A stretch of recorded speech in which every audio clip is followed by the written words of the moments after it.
হে আল্লাহ, এই হোটেলের মহাজনটা না অনেক ভালো। আপনি এই হোটেলের রহমত দান করেন, আমিন। আল্লাহ, এই অসহায় মেয়েটা আমার জন্য দোয়া করতেছে, তুমি দোয়াটা কবুল করে নিও।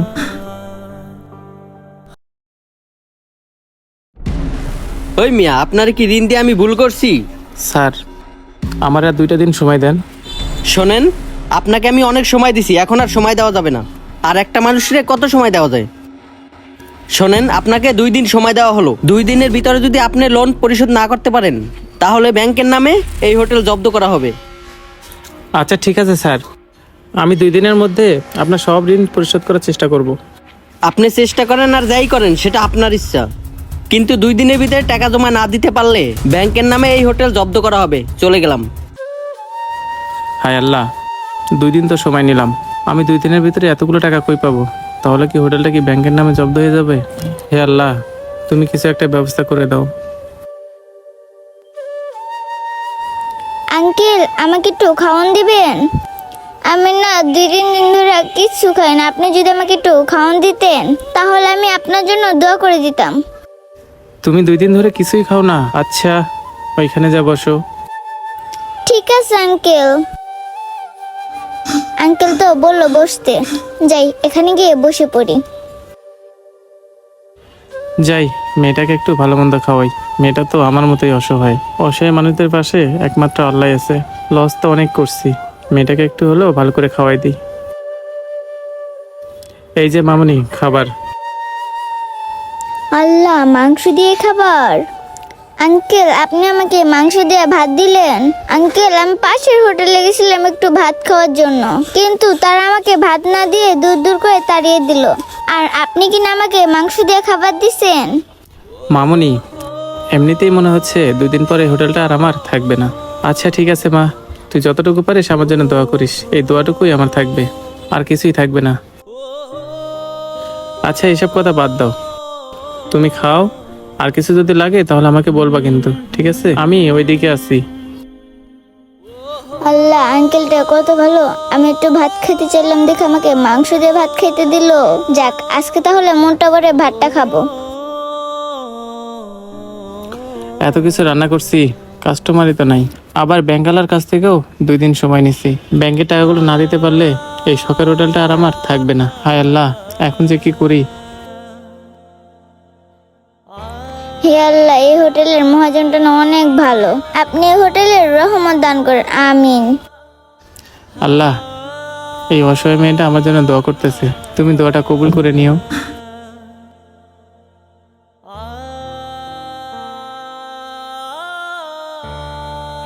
মামনি, তোমার খাওয়া শেষ হয়েছে? হ্যাঁ আঙ্কেল, আজকে আমি অনেক দিন পর পেটটা শান্তি করে ভাতটা খাইছি। আমি আল্লাহর কাছে দোয়া করি আল্লাহ যেন আপনার সব টেনশন দূর করে দেয়। হ্যাঁ রে মা, আমি না অনেক টেনশনে আছি। আল্লাহ যেন তোর দোয়াটা কবুল করে। আচ্ছা আঙ্কেল, আমি তাহলে এখন আসি। সোহাগের দোকান তো এই জায়গায়। সোহাগের সাথে তো অনেকদিন ধরে কথা হয় না, যাই সোহাগের সাথে একটু কথা বলে আসি। কিরে বন্ধু, ভালো আছস? তো ব্যবসার কি অবস্থা? ব্যবসা বাণিজ্য কেমন চলতেছে? এই তো দোস্ত, আছি কোনো রকম। কোনো রকম মানে? আর তোর মনটা এমন ভার ভার কেন?